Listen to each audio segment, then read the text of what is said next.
Pai do Senhor Cristo, tudo bem? Aqui é o pastor Marcelo Vieira com mais uma reflexão da palavra do Senhor. E nesse momento estaremos meditando na carta aos Romanos, capítulo 8, a partir do verso 31 ao 39. Mas antes de estarmos meditando e descorrendo a palavra do Senhor, quero lhe convidar a estarmos orando ao Senhor. Amém? Oremos.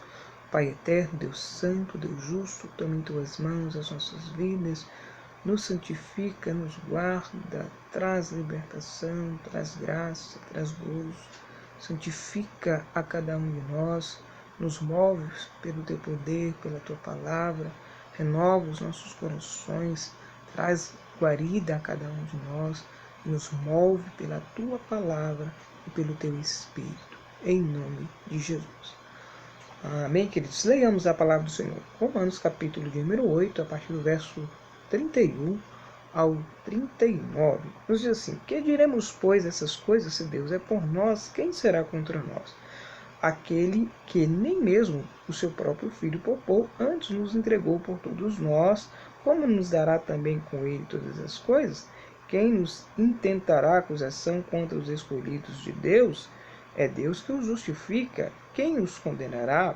Pois é Cristo quem morreu, ou antes quem ressuscitou dentre os mortos, o qual está à direita de Deus e também intercede por nós. Quem nos separará do amor de Cristo? A tribulação, a angústia, a perseguição, a fome, a nudez, o perigo ou a espada. Como está escrito, por amor de ti somos entregues à morte. Todo dia fomos reputados como ovelha para o matadouro, mas em todas essas coisas somos mais do que vencedores por aquele que nos amou. Porque estou certo de que nem a morte, nem a vida, nem os anjos, nem os principados, nem a potestade, nem o presente, nem o porvir, nem a altura, nem a profundidade, nem alguma criatura pode nos separar do amor de Deus que está em Cristo Jesus. Amém? Essa palavra que acabamos de ler fala exatamente do sentimento de Paulo em relação à obra de Cristo em sua vida e também em meio ao evangelho que está sendo pregado, às vidas que estão recebendo.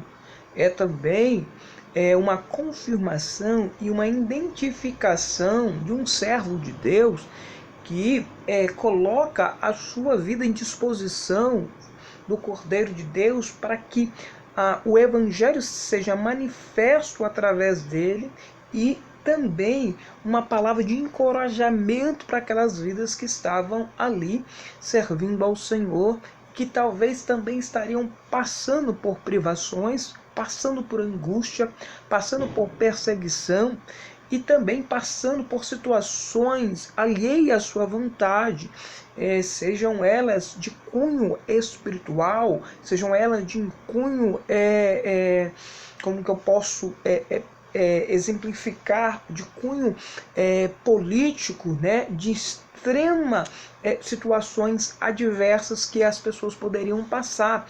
Então o apóstolo Paulo, no seu cântico, ele fala exatamente de tudo aquilo que ele havia passado na sua vida até aquele presente momento. Querido, nós precisamos pontuar aqui, haja vista que Paulo havia passado por perseguições, ataques espirituais do adversário, tentando pará-lo, né? Ataques intelectuais, homens que não serviam a Deus, homens que eram amantes do saber, que tinham embates ferrenhos com Paulo, por Paulo pregar o evangelho, né? Também tinha ataques políticos, né? Autoridades às vezes prendiam Paulo exatamente por pregar a palavra, e privações extremas que ele passava em todos os aspectos da vida, né? Então, em primeiro lugar aqui, eu quero pontuar que Paulo lembra, né, no primeiro versículo, ele vai lembrar a eficácia do grande amor de Deus por nós na sua obra redentora, né? E ele aponta que o Pai, né, está entregando o seu Filho na cruz, entregou o seu Filho na cruz do Calvário para um resgate de cada um de nós, porque nós estávamos numa morte espiritual. A Bíblia declara aquele que estava vivenciando, né, o pecado, estava morto, nós estávamos mortos no nosso pecado, nós estávamos destituídos da glória de Deus, mas aprove a Deus, né, nos salvar. A Bíblia declara que o inimigo veio para roubar, matar e destruir, mas Jesus Cristo veio para dar vida e vida com abundância. E Paulo está falando exatamente sobre isso, sobre a obra redentora, sobre a obra eficaz na cruz do Calvário, né? E ao mesmo tempo ele fala também de que o Pai doou seu próprio Filho para que nós tivéssemos vida e vida com abundância. A Bíblia declara em João 8,36, dizendo o seguinte: pois se o Filho os libertar, verdadeiramente sereis livres. E Paulo está dizendo exatamente sobre isso. No seu cântico, ele estabelece quem é o nosso libertador. Ele estabelece quem foi o intermediário para a nossa libertação, quem foi o substituto, né? Ali como Cordeiro Imaculado, para que pudéssemos estar livres, para que pudéssemos estar purificados, libertos do pecado e da morte espiritual.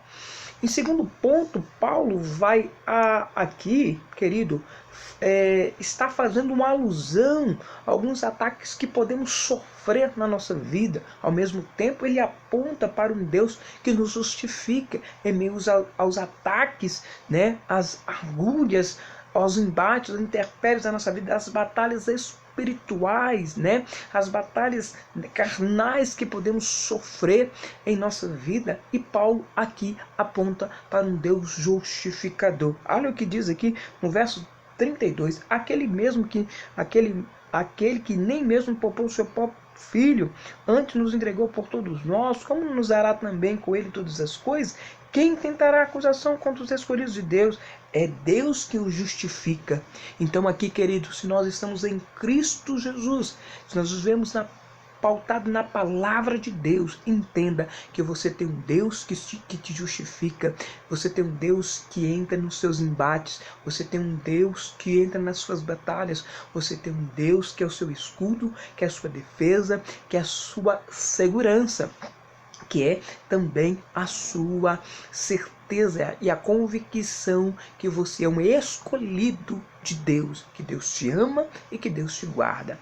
Em terceiro lugar, Paulo vai aliar, querido, aqui a obra redentora de Cristo, também a sua posição celestial e o seu poder intercessório. Olha o que diz aqui, querido, ele diz aqui no verso de número 34, quem nos condenará? Pois é Cristo que morreu, ou antes, que ressuscitou dentre os mortos, o qual está à direita de Deus e intercede por nós. Primeiro, Paulo está falando aqui, querido, que Jesus venceu a morte na cruz do Calvário e que, ao vencer a morte, Cristo está sentado à destra de Deus e intercede por nós. Ele fala do estágio da cruz do Calvário, ele fala da posição espiritual e atual de Cristo, porque ele esteve na terra, era 100% homem, 100% Deus, mas aqui ele veio para uma obra redentora, e agora ele voltou para o Pai, está à destra do Pai e intercede por nós. Ele está agora no âmbito celeste, ele está no trono, nos observando e intercedendo por nós. A Bíblia vai nos informar aqui, querido, dizendo o seguinte, em Romanos 8, 26 diz assim: da mesma maneira também o Espírito nos ajuda nas nossas fraquezas, porque não sabemos o que havemos de pedir como convém, mas o Espírito intercede por nós com gemidos inexprimíveis. O Senhor está à destra de Deus, está intercedendo através do Espírito, está intercedendo por nós em nossos embates, em nossas agrulhas, nas intempéries da nossa vida, nas nossas batalhas espirituais, na arena da vida. Talvez nós estamos destinados a entrar na cova dos leões. Deus está nos protegendo para que o leão não possa nos tragar, para que o leão não possa nos consumir, para que o poder do adversário não possa chegar até nós para nos ferir, porque ele está nos intercedendo por nós, para que nós possamos estar fortes nele, vivos nele, benditos nele e sendo santificados por ele. Em quarto lugar, queridos, também Paulo vai agora definir ou relacionar duas esferas de batalha que podemos enfrentar na nossa vida aqui na terra.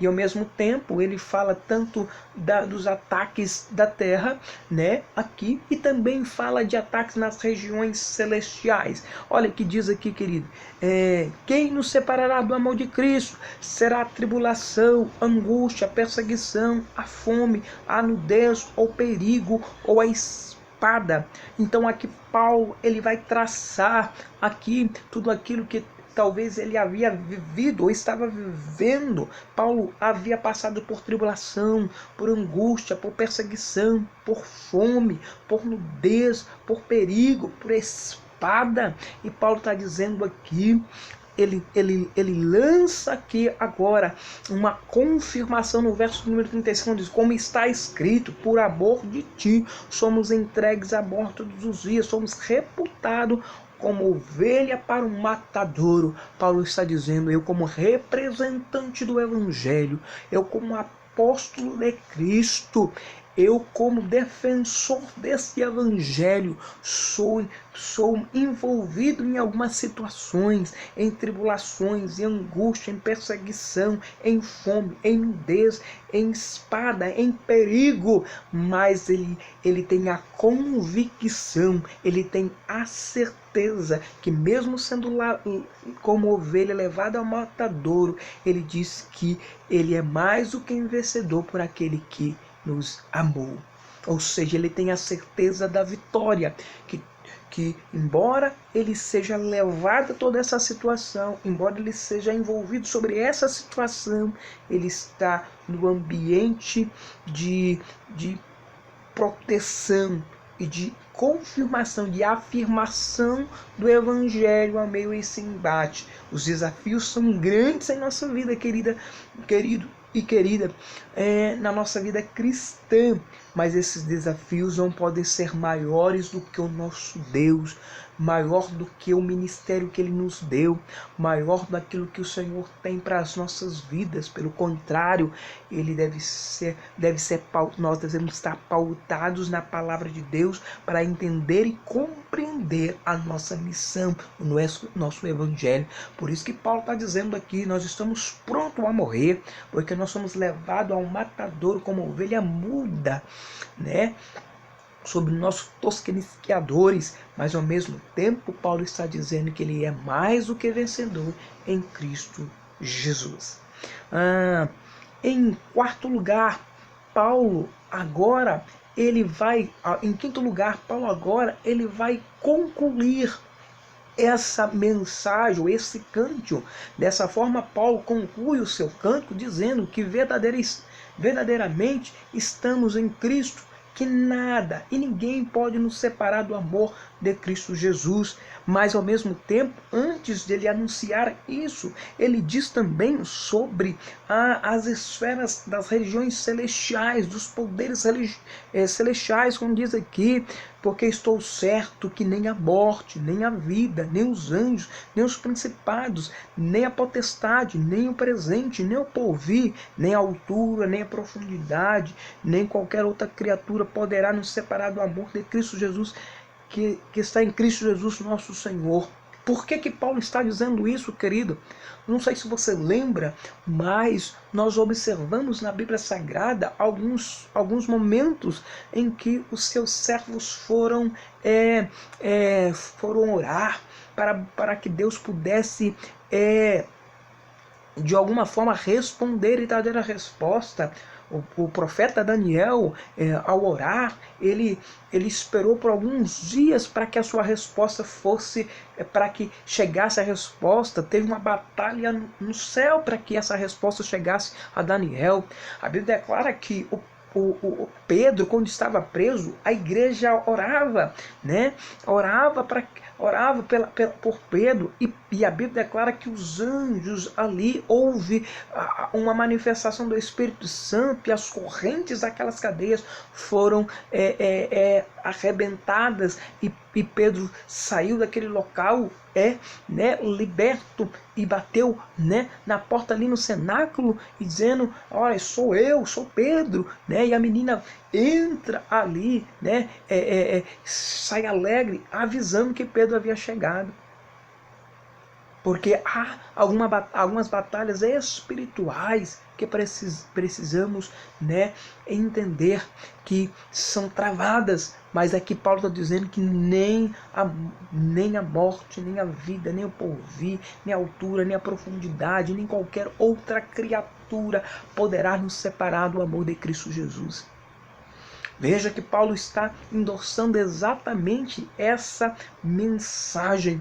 Eu quero concluir, dizer, querido, que nada pode nos separar do amor de Cristo Jesus. Fique firme, fique atento à voz do Espírito Santo, porque o Espírito Santo, ele está gemendo por mim e por você, ele está intercedendo por mim e por você.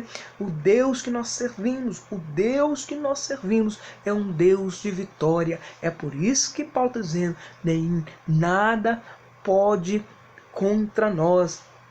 Nada pode nos deter se nós estivermos em Cristo Jesus. Nenhuma condenação pode estar contra aqueles que estão em Cristo Jesus. Porque o Deus que nós servimos é o Deus que nos justifica e que nos guarda.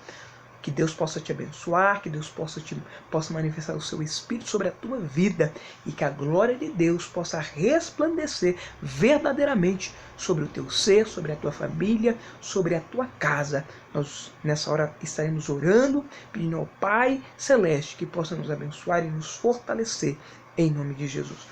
Pai eterno, Deus santo, Deus justo, nos guarda, nos protege, manifeste o teu poder, a tua graça, derrame o teu Espírito sobre cada um de nós, em nome de Jesus. Pai, venha abençoar cada lar, cada família, em nome de Jesus. Amém.